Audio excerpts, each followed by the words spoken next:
Hey, it's Karina Reichman, and you are listening to Comes a Time with Oteil Burbridge and Mike Fenoya. If you're digging the podcast, do these guys a favor and review and subscribe. It means a lot. Be sure to follow the pod on social media, YouTube, and if you're joining for bonus episodes and exclusive content, go to patreon.com/comesatimepod and get on the bus. And now, here's Mike and Oteil. What's up, everybody? Thank you for joining us again on Comes a Time. Like I said before, Reverend Mosier did my favorite interview with Colonel Bruce Hampton. And he's also the only other person I think that, the interview's so good because he was in the band and he really got the philosophy of it. And why I wanted to have him on was because we both studied theology. I mean, he actually went to seminary, but we both studied theology very heavily. And I wanted to have the conversation that I can probably only have with him from both viewpoints, the musical one on the inside and the theological one. But we talk about everything. We talk about the music business. We talk about politics. There's some things I didn't get to, like his time with Fish last time. I really wanted to get into that. There's things that we didn't get to cover on the last podcast that I felt the fans really needed to see and hear. And so I asked him to come back, and he graciously did. And I think this might be even better than the last one, but I always say that. So thank you so much, Reverend Mosier. And please, you can find us on all the podcast platforms, like whatever podcast platform you're on. Thanks to Pantheon for putting us out there on their platform. If you want some extra stuff, go to patreon.com/comesatimepod, and you'll have some other goodies. And we have some really cool stuff in the works coming up. I'm not going to give it all away, but me and Mike are going to do another solo podcast about, I don't know, what we might be doing at the Sphere on the off days. So love you guys, and thank you so much, and I hope you enjoy it.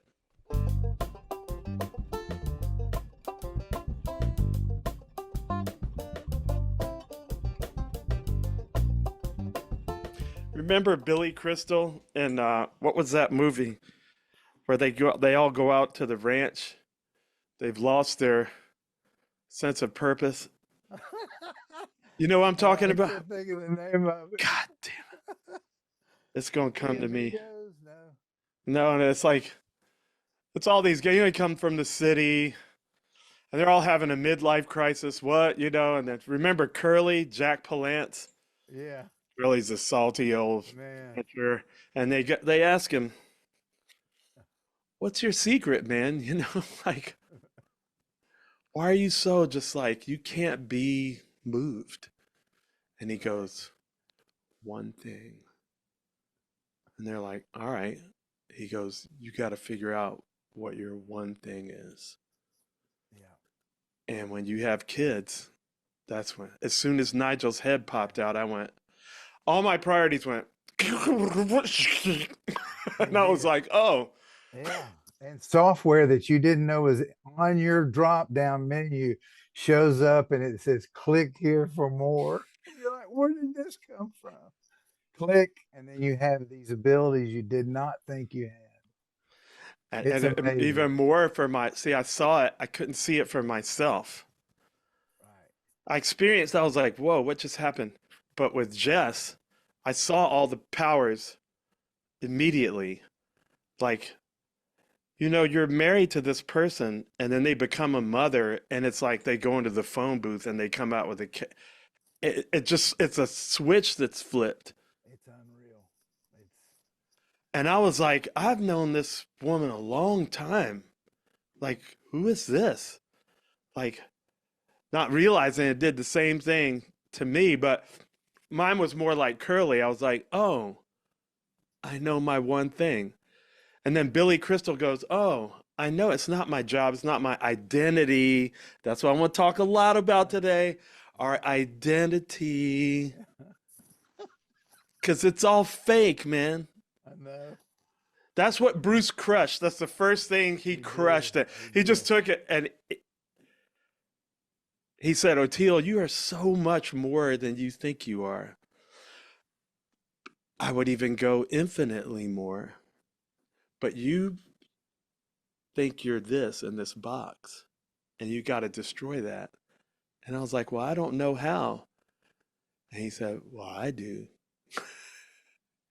And I gave him permission. I said, well, I'm ready, dude. Like, that's the bold part of me. Like, because I'm miserable right now. So here's the sledgehammer. Or what tool do you need? And he was just like, and then he started doing that stuff to us that he did. I know. Dismantling us. What did he call it? Not deconstruction, but it was kind of the face, but what was the word? It wasn't demolition, but you know what I mean? Brokenness. That was one. It broke us. You have to be broken. Yeah. That's it.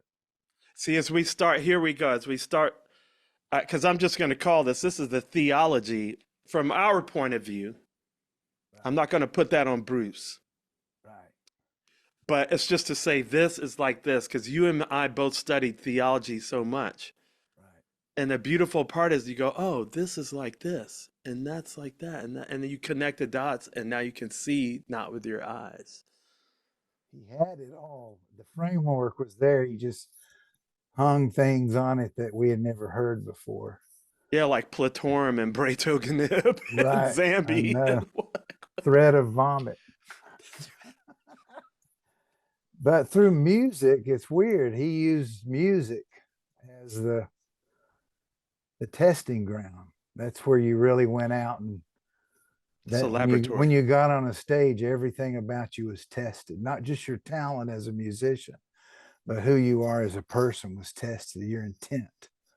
Yeah, Remember, exactly. we walked by the doors and judge Doing each other. We would judge each other's intent as we walk by the door. So let's unpack that for the audience that doesn't know. We mentioned that, I'm sure we mentioned Platorum on the last podcast. Right, we did. If you watch Chauncey Gardner and being there, you'll see the master of Platorum. Yeah. I'm going to go first. I'll let you go right after. Okay. Look at a baby. The baby's just being. Nigel Platorum the living shit out of me for about a year and a half, however long it took, I was just like, that's it right there. It's not stopping. Right. That is it. Yeah, that is it. Okay, also the other one, Bruce would be like, when you see somebody on a bus and they're looking at you, you're like, is somebody staring at, and then you realize they're not seeing me at all. They're somewhere else.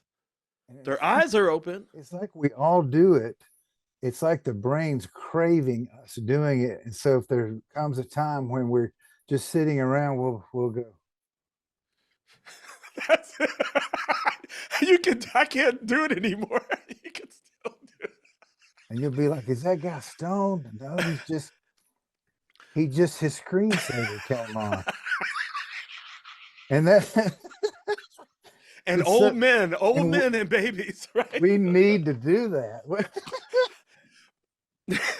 That's what meditation is. Meditation is being still enough. If you leave the computer alone, the screensaver is going to come up. Just sit there. That's what be here now is. Right? I love that thing. Meditation is not what you think.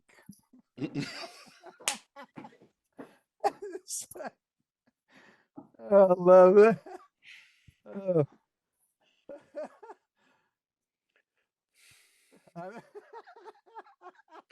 First time I heard that, I just wow. Okay. Meditation. Not what you think, it's what you let go by without affecting you. Because there's going to be language static all the time because we have a language based model.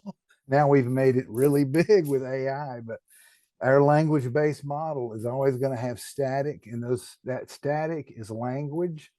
And then once we name and claim something, then we have to commit to it, either think about it or believe it. And so we go down rabbit holes that we create all the time, our own rabbit holes we go down. Now, And do me a that's what favor. meditation really does. It gives us a chance to go. Stop. Yeah. Now, can you unpack name and claim? Because that we're talking as two people that have studied theology. For people that don't know, he just used a Christian code phrase. Explain what it means in terms of fundamentalist Christianity. Or actually, I won't even say that because I think it's actually a good metaphor. Well, I would say this: the maddest Christ ever got, according to the synoptic gospels, Matthew, Mark, Luke, and John, maddest he ever got is when the church turned itself into a money-making proposition. And he was almost killed then. Yep. And he lost it. He saw it ahead of time. The name it and claim it is the Christian version of manifest, or Yes. it's the New Age manifest. And name it and claim it is where you promise people the ability that they have the ability to name whatever they want and claim it in the name of whatever their belief system is. In this case, well, I know Christianity very well, and we called that the prosperity gospel. That's where it went wrong because they attached it to money. They attached it to money, and then what that does is it changes everyone's intent, and so the whole congregation's intent becomes, I can be a good person and rich. Which you can. I know you can. And you can be rich because you're a good person. There's nothing wrong with that. But what happens is the ego's in there, and it's always in there like a termite in a beautiful tall tree. It's doing the work. You can't tell. It's working steady. It's doing the damage. It's doing the damage. And then what it does is it ultimately keeps you from really being a Christian, acting like a Christian, because your intention becomes something other than an empathic and loving member of a community, taking care of your family and those within your purview. To serve. To be stewards of that money that you got, to be a steward of it and to divvy it in a way that best serves you and your family and those within your purview. And it's now, look at what's happening. But here's the beautiful. Now it's getting ready to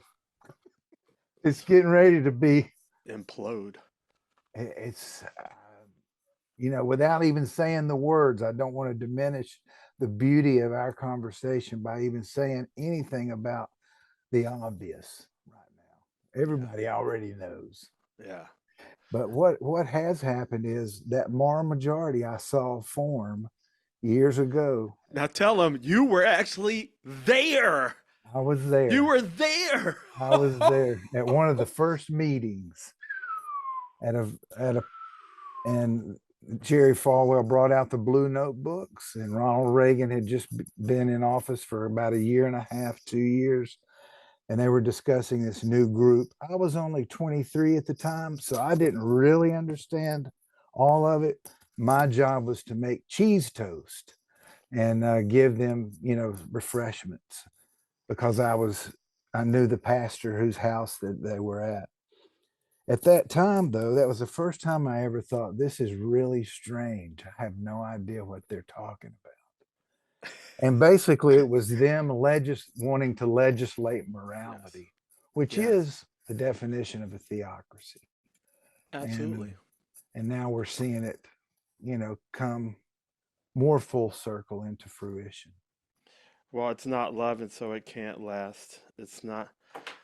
Okay, there's so many things I want to. Sorry, I was looking away That's from you. I was okay. I That's was okay. not I know not you were listening to you. listening. I know you that well, so Okay. Well, I don't want to interrupt people's thoughts, but I also don't want to miss the right. I get thoughts. that. So, this is so profound that this black dude from Southeast Washington that was not raised in the church. In fact, my dad, I could show you, I have a lot of his library of books totally against the church. And this Christian fundamentalist banjo player from Georgia Right.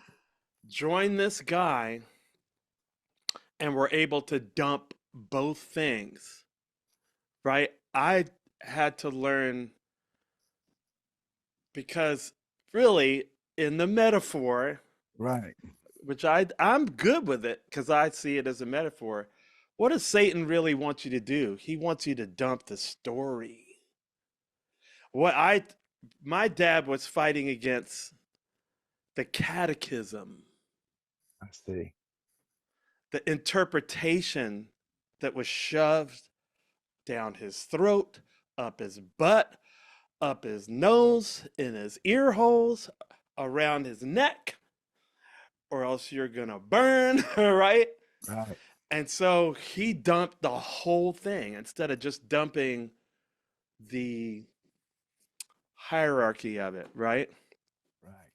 And you came from, you know, being at the formation of the moral majority, and we both dumped both things, but we have not lost the story. Because that's what evil wants us to throw the story out. And so when the voices said, go back and read the story, wipe your biases and your presuppositions, erase them off the chalkboard, start from page 1 and go back, and then write new questions. Then you'll have new questions. And in fact, I had all my same old questions, but then I had all these other new ones, right? Right. So how amazing is Colonel Bruce that could even happen, dude? Whose band does that happen in? He basically gave us permission to think for the first time as opposed to follow what our parents had taught us, their parents had taught them. In other words, it would be really hard if 18-year-olds were given the opportunity to not have to hear about a belief system until they're right around 18 and then decide. It would be a lot different. But the it's the it is that you're a child and you're looking up at a bright-eyed adult going, here's what this is the right thinking, and and so what else are you going to do? Yeah, You're going to do what they do. And the problem with that is when you get up to a certain age and you realize that they're not even doing what they said they were going to do. So, and yet you're hearing all the best N-word jokes at church. And then you look back at that after you meet Bruce and go, wow. And then you get on WRFG and your show's butted up next to a women's show. You didn't know what a woman's show was, but you and find out Bomani Bakari, the it's a Black Power lesbian show. show, and it was awesome. And then Bomani Bakari, it comes to you and says, don't call me Joe Sherman again. And you find out about another whole world of thinking. And it's just, it was an education for me, and it Yeah. brought me along. And then by the time me and you end up roommates, and imagine me explaining to my parents. I didn't even think about that. Son, do you know him very well? Yes, I do, Dad. I know him very well. You knew my heart. He's a wonderful man. You knew my heart. He's not what you think he is. So I wasn't even what I thought I was. I know. I'm Bruce just showed saying, me who I really was. just think how insane race itself is. Just the whole idea I did that a the whole color of your podcast on. skin makes somebody hates you. Dude, I did a whole Yeah, it's podcast on like, it because what? my grandmother and my great grandmother and all their siblings look white, and they could have passed, and some back did, and then popped out a black kid, and the whole gig is up. Wow. Loony bin or ostracization, Yeah. but I want to roll back to this because race is completely a construct. But I want to go back to what you said about kids. Remember when the Passion of Christ came out, and now I'm in church now, and in Birmingham, Alabama, with really, really the good ones, man. And they said, "Oh yeah, the Jesus Chainsaw Massacre." That's what they called it. So now, my father-in-law, Doug, I'm not calling him out or anything like that. I have immense respect for this man and his heart. But he's worried my kids don't go to church. And I can say this now because we just talked about it Right. yesterday. I was like, a guy getting nailed to a cross, the Jesus Chainsaw Massacre is a little intense for a 6-year-old and a 9-year-old, okay? So they were saying prayers up at, Jess took them up to their house and they said blessing and all that. And Nigel's like, what's going on? And they're just horrified, And so I told him, I said, where my kids get their theology from is the Chronicles of Narnia, which is a thing that C.S. Lewis wrote for his kids. Right. Right. And he was friends with Tolkien, who was writing The Hobbit and later wrote Lord of the Rings. Right. And they were both writing these stories for their kids. And they'd sit in this English pub and compare notes. Right? Right. Now, it was called The Lion, the Witch, and the Wardrobe. It was just that one book, right? At the time when they both started, it was The Hobbit and The Lion, the Witch, and the Wardrobe. Right. Now, when the Ice Queen in Narnia, who is the Satan figure, and so when she reigns, all of Narnia goes into winter. And everything dies, and she turns the good guys into stone. They're frozen like this. And then when Aslan, the lion, comes, the lion of Judah, the lion of the tribe of Judah, right? He's the Jesus figure. When he comes, they get in this situation where the Ice Queen, he sacrifices himself. Now, my kids have been watching, they're like, everybody's talking about Aslan, and then he shows up. And it's like, oh, man, you guys are about to get your ass kicked. And so the kids are like, yeah. And then he goes and he lays down on the table, on the stone table, and allows her to kill him with a knife. Dude, that fucked my kids up. It was hard. And so I'm trying to explain. Fortunately, he explains about the old deep magic that love, she thinks she's killing me. She don't know about the old deep magic. She should know. So I'm like, they're going to get it from Narnia. They're not ready for nailed on the cross and all this stuff is, And I've told them all these theology books, they're up there. They've seen my life. You have any questions about God, you come ask me. And dude, they ask me better questions than people that go to church 3 times a week because they don't question anything.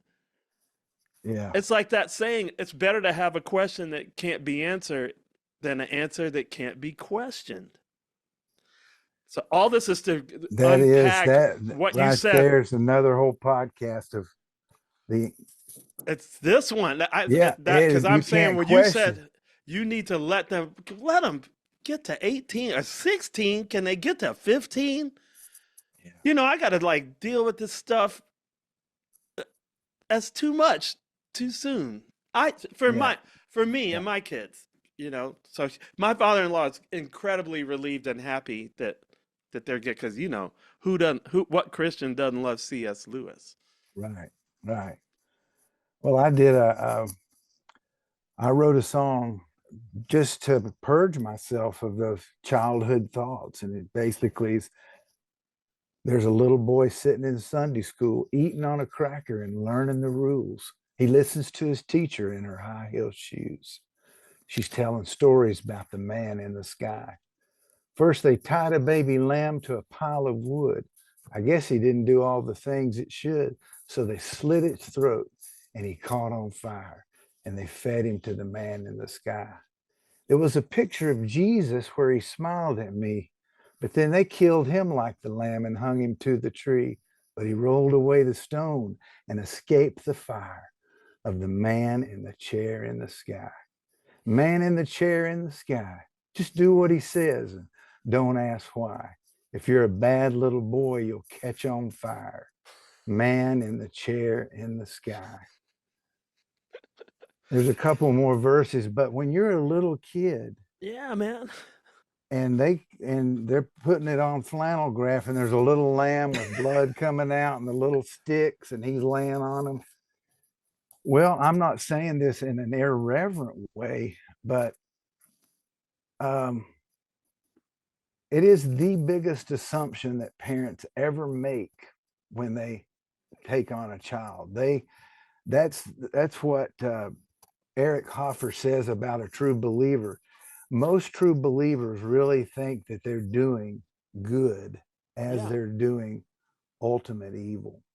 Yeah. And that is really the scary part about belief, is because of the disprovability of, you can't prove it's wrong, so it must be correct. But the cool part is, if you read the story, Jesus said exactly that would happen. He said, when I come and separate the sheep and the goats, a lot of y'all are the goats. And you're going to cry. Why? I've said, Lord, Lord, my whole life. And he says, depart from me, I do not know you, because he did. And they said, well, how are we supposed to know the difference between the fake Christian and the good one? Because if they love one another, judge the tree by the fruit. Right. Right? Now, to tie this back to Colonel Bruce, because I do want to go back to the moral majority, but I'm always tying this in terms of Bruce, okay? Bruce was never against Christianity. No. He was never against fake Christians. He told me, now, there's this guy y'all don't know about. He's a genius musician. And when I say y'all, the fans, because I know you do. Mm-hmm. His name's Bill Hatcher. Bill Hatcher was doing what Charlie Hunter was doing back in the early 70s. I don't know. Yeah. It's early 70s. Yeah. He had this thing called a bitar. So he played bass and guitar. And this dude could play the most legit country, like Chet Atkins. He could play bluegrass. He could play bebop. He could play everything. And so on some gigs, he would play bass and guitar. He had the bitar. The top 4 strings were guitar and the bottom 2 strings were bass strings. And just, so he was one of my heroes on the local scene. Heart of gold. We're talking about Christianity, and Colonel Bruce goes, Bill Hatcher, that's Christianity. He adopted 3 kids from Vietnam or whatever it was. I don't remember the particulars, but he adopted kids. He's like, that's Christianity. Yeah. Why do y'all think I adopted?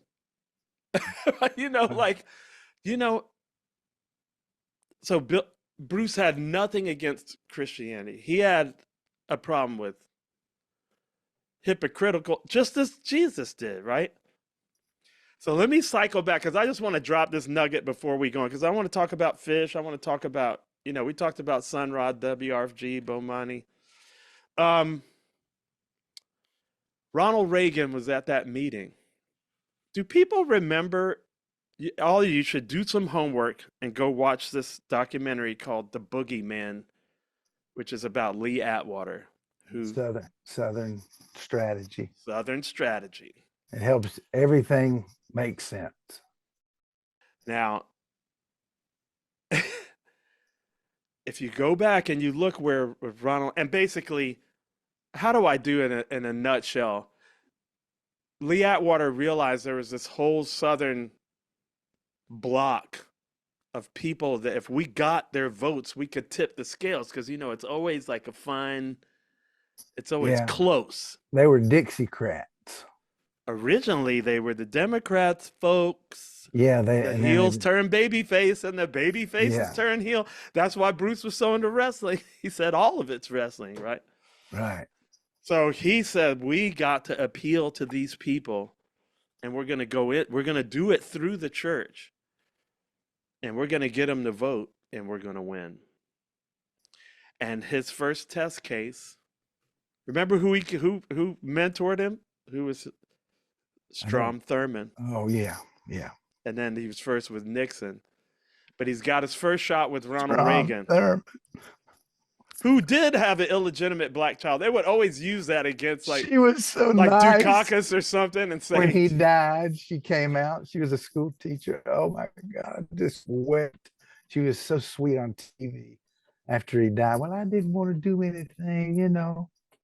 Oh, it just was so beautiful. She was a beautiful angel people. And that's a theme I want to keep coming back to as well. These angel people. Bruce thought that he said he always found them to be like the really old black people. He called them personnels. Angel race. Yeah. He'd say that's angel race, right? Right there. I remember that for sure. So Lee Atwater tells Ronald Reagan, I know, we're from the Stone Age, so y'all probably don't remember this. But now you got Google. Google, where did Ronald Reagan kick off his campaign? In Philadelphia, Mississippi. And what happened there? That was a dog whistle. That told he's telling all the racists, I'm your man. I'm going to go straight to like the worst shit you guys ever did. And I'm going to get on a podium and go, I'm your man. Philadelphia, Mississippi. Look that up. I will. I mean, not you, but I'm talking to the audience. I've seen the documentary. Yeah. All that stuff's in there, right? It is. You know what's great is they use Government Mule for the music. Warren's the one that turned us on to. He was like, man, we were on the bus with the Allman Brothers, and he said, you got to see this documentary, man. They put our music in it, and it's like the best. And, mind blown, right? You were at that meeting where they put all that together. They put it all together and flew in people because the Atlanta airport and the pastor's house that I was at, it was a convenient place for, Jim and Tammy, Bill Gothard, Conley, who was in the car with Kennedy, Senator Conley, who was in the car. They were all there. Francis Schaeffer, Frankie Schaeffer, in his lane, and developed his TV ministry. And really, you don't really see him doing any of that. He never went on the news or all that stuff. Yeah. And he never did punditry pastoring, That's the real pro wrestling right there. Yeah. Right? When you start telling your congregation, how to vote and all that stuff, you've gotten off the message. So he never really did that. Jesus said, my kingdom is not of this world. That's where he lost a lot of them, because the Jewish Messiah was supposed to come and be a literal king, right, and rule Israel and rule the whole world from there. Right? Right. But it was supposed to be from Israel. Yeah. And so as soon as you allied it with the state, he said, my kingdom is not. They said, well, what about Caesar? He goes, whose face is on the coin? Is my face on there? Is God's face on there? My mom's face ain't even on there. That's Caesar. Render unto Caesar what is Caesar's. This ain't about money. But this ain't about politics. We put his name on our money. In God we trust. You can't make it up, man. I mean, that's just, it's like having toilet paper with Jesus's picture on each. To wipe your ass. I mean, really, it's the same. It's the same. So you can't make it up. It's all coming around. It is, man. Like a lazy Susan, just spinning it. So all right, I want to get back on Thank you, man. Because I've been wanting to talk to you just about like we could have done this on the phone, right? I'll just letting There's y'all in on. 5 people that'll understand. Well, no, but The rest of I them are think like dead. now, I think what we're doing is we're taking some things that are far apart and going, see, You know what? see, In about 9 months, this will all make sense. perfect, It- perfect yeah, sense. it'll be. All right, let's go to. I want to go, and I know this seems like a hard left, but just because y'all don't realize everything's connected, everything, and I will connect it up, and because the connection will make itself apparent. Bruce would say no accidents. Oh, Perfect. He'd say coincidence perfect about anything. doesn't exist, at all. Perfect. So let's go to your time with fish. You tell it from your how did It's that real. happen for I've you? told it so many times now that I'm 64. Can't even tell you how many times I've been asked. I can tell you quick without wearing you down. No, My I don't time, necessarily want it to be quick, but go ahead. okay. My time with fish began with our time with fish. Yes. Okay, we were playing Rockfish Palace, Oh, and Jr. Yeah, the owner. And that night, these guys, I'd never heard of them or seen them, but they stuck out like sore thumbs because they had real nice little jackets, and they stood right in front of the stage. And I remember Sipe going, "That's those guys up the street that are playing, and they're recording us." And they had these little teeny thin, before anybody, little recorders, and they were holding them up like flashlights. And I thought, what? I'd never heard of tapers. I'd never seen a taper. I didn't know what any of that was. I'm just this Southern Baptist guy going through a premature and dangerous rise to consciousness, playing with people in mini skirts and marching helmets. And and that was me he's that was talking about. you. Teal would wear a mini skirt, and I'd wear my pajamas and my robe, my bathrobe. Remember the box with the Yeah, bolo tie? I played out of a box, a refrigerator box. So anyway, at the end of the night, I'm gonna tell this a little rawer than I'd normally tell, but That's what I want. Bruce says they're playing up the street. We should go see them. I said, okay, great. So we walk in, I think it was the 40 watt, and there's one light bulb hanging down, and there's about 15 people going nuts under this light, doing the whole hippie thing. And pointing, just and so my mouth just, I was like, what are we doing here? I'm hungry. That's all I could think about, is going to Herb's. Remember Herbie's? I do. No, I wanted to go to Herb's to get a hamburger. And so all of a sudden I hear this like, and it's the drummer playing a vacuum cleaner. And then the band comes in at a certain time and they're singing 4-part harmony, not in tune. The barbershop quartet. It was this other kind of otherworldly thing. And we were all just standing there looking at him and going, what? And Bruce looked at all of us at the same time when it got quiet after the tune. And he smoked at the time, remember? Oh yeah. He just took that cigarette out. I'll never forget it, seared in my brain. He went, they're gonna be huge. And you're like, how? I'm like, what? So then we got to know him and ended up months later. We did a tour with him all the way up. Me and Jimmy took his car and went to Washington to the Bayou, went to the wetlands in New York. I'd never been to New York as a person.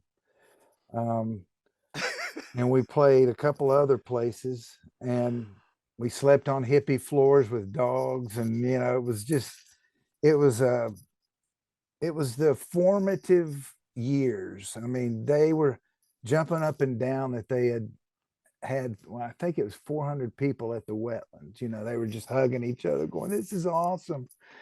And it was really in their formative years, 1988, 89, something like that. You could probably look it up on the fishnet. But I will say, then years later, we have our first baby at home. I'm doing theater because we had a child. I wasn't in a touring band at the time. And I'd been working with Alzheimer's patients for about 3 years as an activities therapist. And I get the call. We're going through a bluegrass phase, and we would kind of like you to come out and teach us bluegrass. This is from Fish, around one mic. I said, okay. Of course, I didn't know they'd gotten big. And they call, and I end up getting out of the airplane, and Mike's there with a limousine. Wow. We go to this big arena, and he goes, we're going to play in here. We go inside this big arena. We go into a room. They have a PA set up. I have a video camera because I'm going to videotape them and show them how to do it and show them their mistakes. So you got video of all this shit? It's on YouTube. And nobody's making money on it. How have I not seen? Okay. It's incredible. You could just see them all on video. So I basically use the video, and every day on the bus we would watch the tapes, and I'd say, you should come in a little bit. You should come in a little bit. I taught them the harmonies. We did Nellie Kane, Long Journey Home, $2 bill, $2 bill, and Dooley. Bruce used to love that one. Yeah. Lost all my money but a $2 bill. Yeah. And then we did Dooley. And so then they looked at me and they said, well, we're done for the day. I said, what are y'all going to do tonight? They said, we're playing. I went, where? This door opens and we're in a hockey arena. And it packs out. And I mean, I was just like, are they coming to hear y'all? I still didn't get it. I still didn't know they were that big. And they said, yeah, they're coming to hear us. And so anyway, that night we're on the way out to the bus, and a bunch of hippies out there going, play some bluegrass.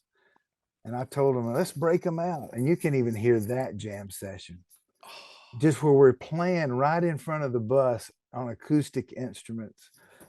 And man, I'm telling you, over the years, I say the same things and it never changes. Their childlike, open nature. Yeah. Yes. Their secret weapon. They've had their ups and downs. They quit for a while. We all know all this stuff, whatever. But their childlike approach to creativity and the wonder of it all keeps them out there. And man, I went to see them last year, and I had goosebumps the whole time just thinking how long they've been doing it, how they still do it, and how they still get excited on stage. They don't have the jade. Yeah. And absolutely. I love them dearly. They've helped me. What little career I've had has been boosted by just those few days that I went out with them, And, I love it. And then to think that bluegrass music kind of first Olin in the Way bumped it, and then Fish really took it, and then now Billy Strings, who's a Fish kid, know that, right? He's a Fish. He's kid. the best. I love him. He is the best. And just to think that it's still going, and that hippies, and like one guy I know really well said one time, I saw your music online and stuff, but he goes, what does hippies and bluegrass have to do with each other? I said, everything. Yeah. Ask Peter Rowan. Ask Vassar Clements. Everything. Ask Del McCurry. They're naturally connected. Yeah. They're brothers from another mother. Jerry wanted to be in Bill Monroe's band before he ever aspired to be anything. That's his first instrument was banjo. Okay, one last story.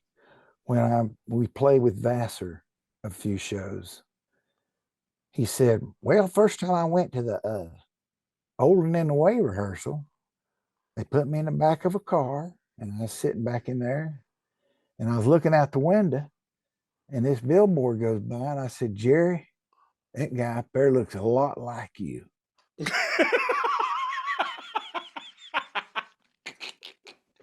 And I they love did Vassar. not tell him. They did not tell him. They didn't want to spoil it and tell him what else they were doing. They just wanted him to play bluegrass with them and be the Southerner, And man, that just says everything about It's Jerry oh Vassar, the whole Grateful Dead. It's a family, it's kind, it's inclusive, yeah. it's all the things I've heard you say in other interviews and that bring tears to my eyes. Well, a guy can come to the concert and wearing a dress, and nobody's gonna think anything of it. And No. he's not gay, and we know he ain't gay. And for years. He's with his girlfriend. But he did some LSD and he's feeling that dress and them colors, and that's, hey, He's, you do you, baby. We're all good. Right? He was yeah, that way with Melvin Seals. The Jerry right, Garcia band, Melvin came out of the church. right. And Melvin has told me this. He's said it before in interviews. But Jerry didn't want him to see them doing heroin. They always gave him his own dressing room because he didn't. It was disrespectful Right. to Melvin's purity. He had such an absolute reverence for that folk humble purity. Angel, here we go. Angel Them Race, yeah. angel race. Vassar Clemens. Tell me Del McCoury is an angel race. He is, man. Come on, man. Melvin, Jackie, and Gloria. They're coming right out of the church. So he was very just like, that's so beautiful, man. Who does that? None of these rock Yeah. stars, they don't give a crap. Hey, that's rock and roll. Right. It's like he's like, well, no, it ain't. This is Melvin Exactly. Seals, and that's Jackie. Right. That's Jackie and Gloria, and that's Vassar Clements. Exactly. I'm not doing that, man. So beautiful, man. So Yeah, beautiful. it is. It is. I mean, and it's, I would have never in my life thought that I would be on any way connected to that world. But last week I was at Swanee and I got up and played Yeah. with Peter Oh, amen. and Mike Bub on bass and Larry Minuak on drums. And I just stood there doing Walls of Time and I just choked up, man. I mean, I'm like, this guy has seen so much and he's Well, still Rowan doing played it. with Bill Monroe, didn't he? Yeah. I mean, he was a Yeah. bluegrass boy. He thought he had that connection with Jerry, was really wanting to get in on playing banjo. Of course, Peter played guitar, Yeah. but it just didn't happen. And if it had, who knows what would, there wouldn't be a Grateful Dead. So if he had gone with Monroe. So think of all that he's brought to the world at a time when so many white kids came from broken families and had nowhere to go, and Yeah. that became their family. Yeah. And their church. And yeah, and you see these pictures of Woodstock and Grateful Dead and all these thousands and thousands of people sitting perfectly quiet next to each Yeah. other like cows in a pasture, Yeah. totally calm. That's Platorum right there. Cows in the pasture. It is. It is. But yeah, all these They're just, disillusioned kids, they're which just is sitting good. Disillusionment. Everybody out there. there that comes to Time World, uh, search on YouTube Gabor Mate, Gabor.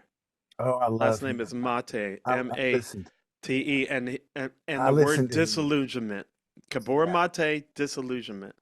he is And incredible.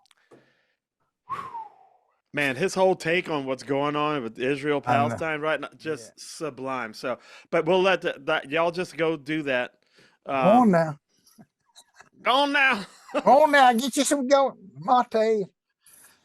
So That was my favorite thing about like I realized one time about the South, and my wife says if I talk with certain people, I start to talk with a Southern accent. Paul Riddle is one of those people that the drummer with Marshall Tucker Band. And I'm sure I'm slipping into it a little bit here and there with you because it's just so I'll never forget the time when I could hear Southern people talking in the next room. right. And so I can't hear the specific words, but I hear where's my Uh-huh. Hyatt? And then so you hear, oh, wow. And I was like, oh, this is super melodic, and it actually puts you in a trance. But I was fascinated by,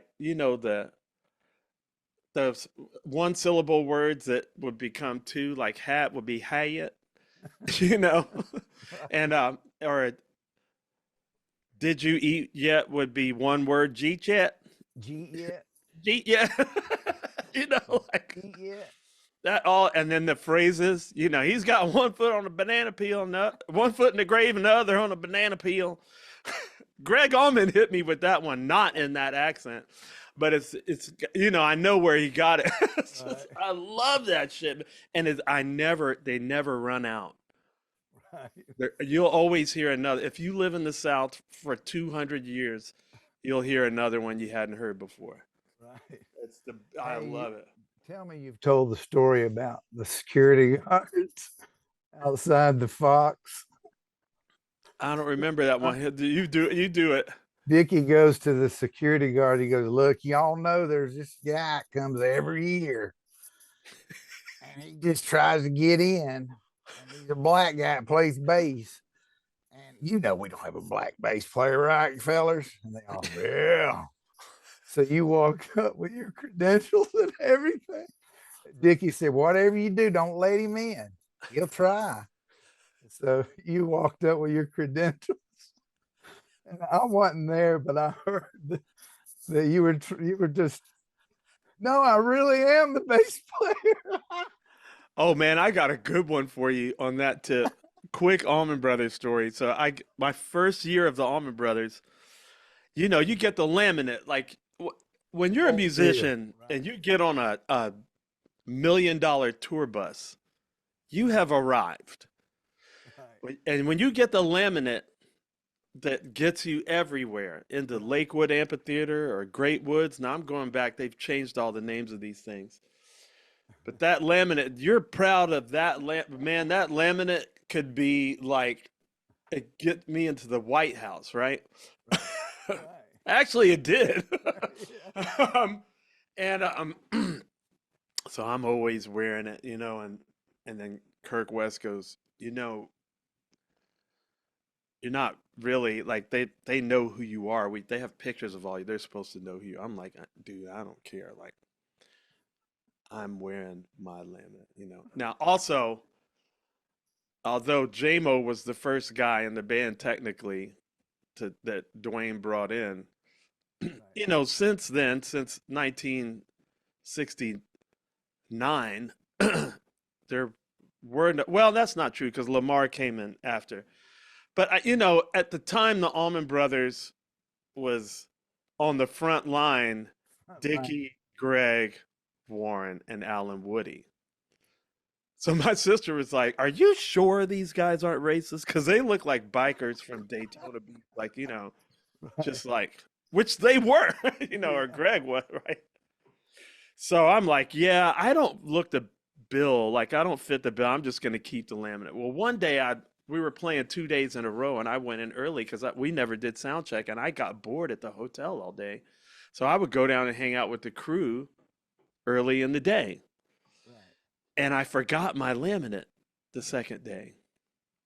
So, and I think this is in Boston. Oh, So, Boston. so I walk up. They think the South is mean, dude. Boston. The white people don't like each other in Boston. The Irish and the Italians and the Anglos would just as soon kill each other.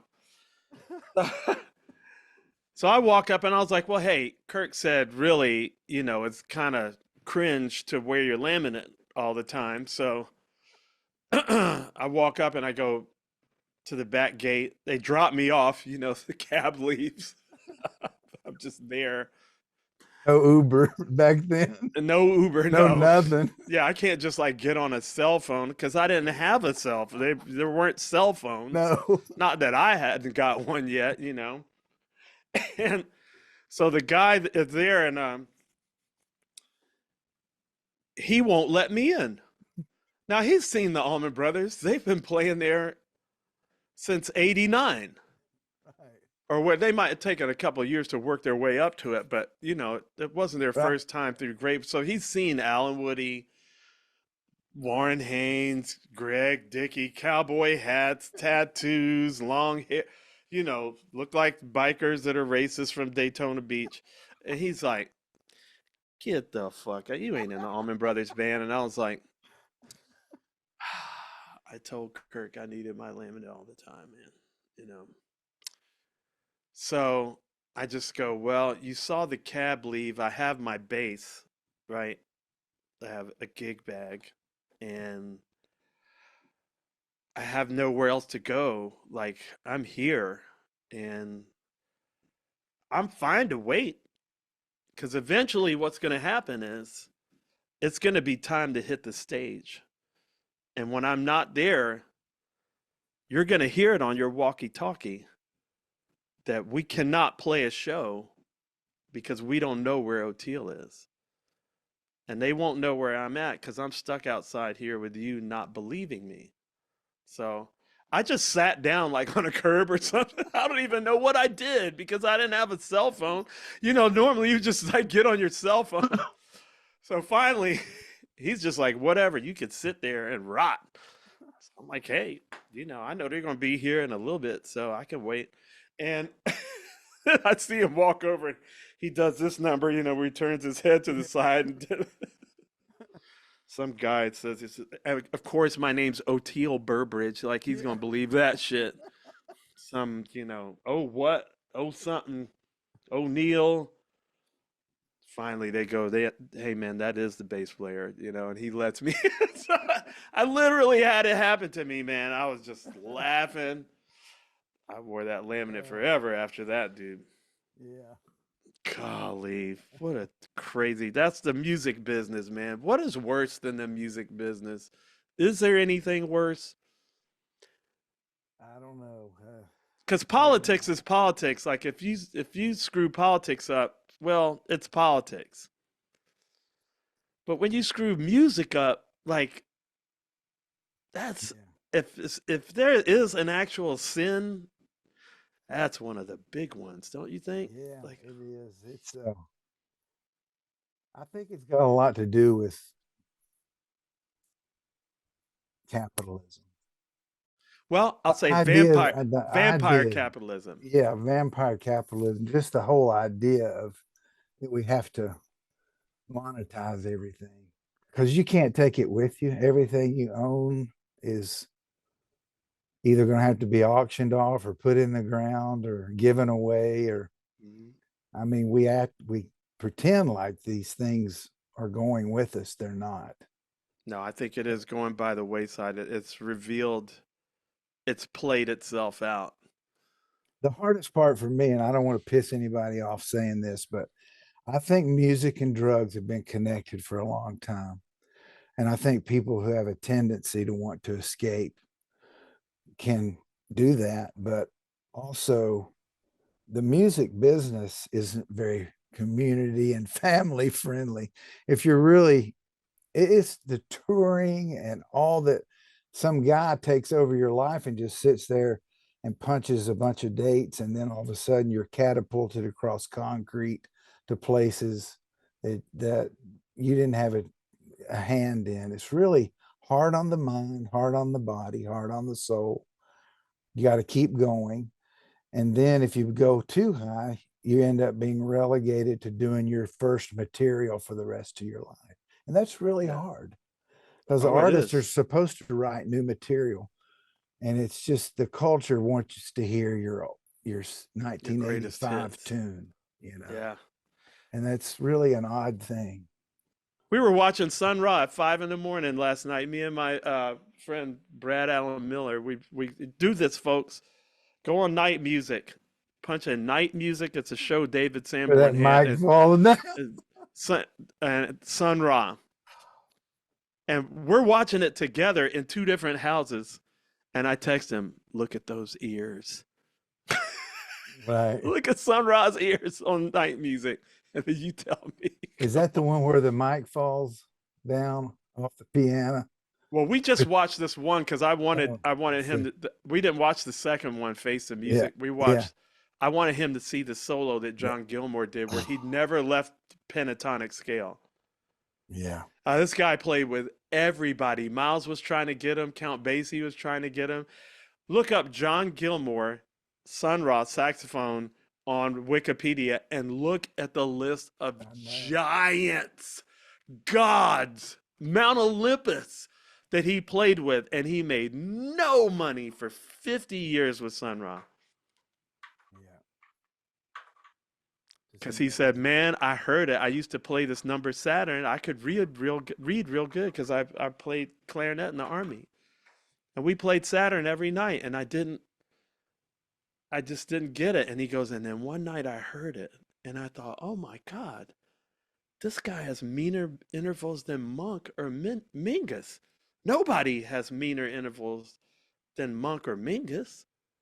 He said, but he does. And he tried to leave and go play with Count Basie just to make a little money, just real quick. And Son told him, if you leave, something bad's going to happen to you. I'm not going to do it, but the universe is going to do it, right? You know, they never made him. So Basie called him. Back in those days, they didn't, you would roll that big runway out to the plane. Right.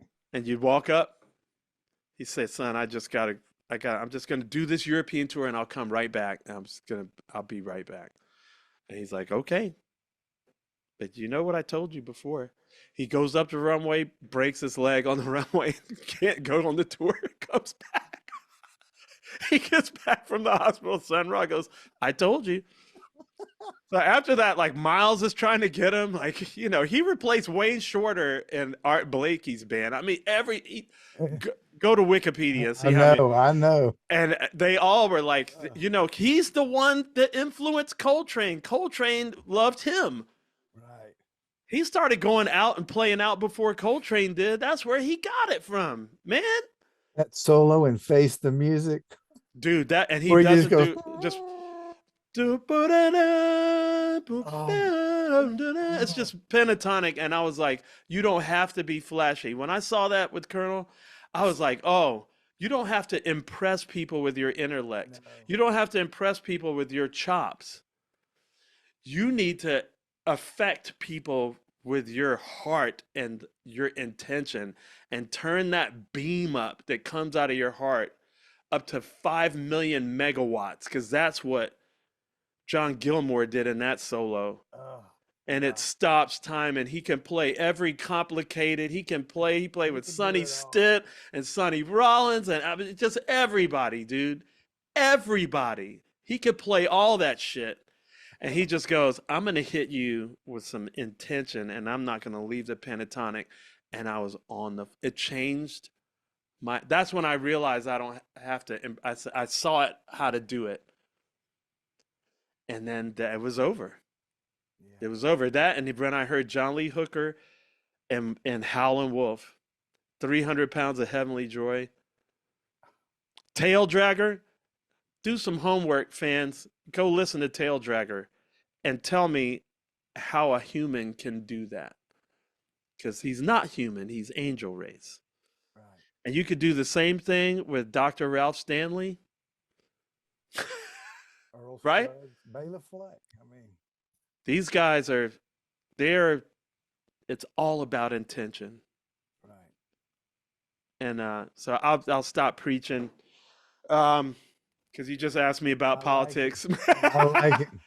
Well, I realized it took me forever to realize that I'm called to be a preacher. I'm just not called to build a church hierarchy. Yeah. I'm here to like connect dots that people don't see. I'm helping them see without their eyes and hear without their ears. the spiritual seeing, the spiritual hearing. That's what I'm hope to teach people to do. And if they don't get it and they think I'm crazy, I do what Jesus did. I shake the dust off my sandals and I move on to the next one, because you can't save everybody, man. Yeah. We know this from addiction. They got to be ready. Yeah. It's hard. So anyway, sorry for that long rant, but man, I love you so much, dude. And I also want to do that. I'm going to do this online. I'll do this on the podcast because I meant to talk to you about it before. Are you available last week of July, kind of into the little bit, that first little couple of days of August? When is it? Yeah. 'Cause I want you to come teach at my music camp, man. Roots Rock Revival. We have not had bluegrass there, and we just hit our 10th anniversary, and that's just unacceptable. It's July 29th to August 2nd. I'll let you know for sure. School's out, right? Well, school's out. Yeah. So if you don't have a gig, I know it's summer tour, but I don't know what's good. But man, I want you to come. I don't want to be the only one teaching Colonel Bruce there. Okay. And we're gonna kill two birds with one stone, because it'd be great. we shouldn't be doing Roots Rock Revival without the bluegrass root, man. You know. Yeah. And I'll make them watch High Lonesome, just like they have to watch Joyful Noise, or you get an automatic F. Remember those two farmer guys Yeah. High Lonesome that talked over each other for like a solid minute?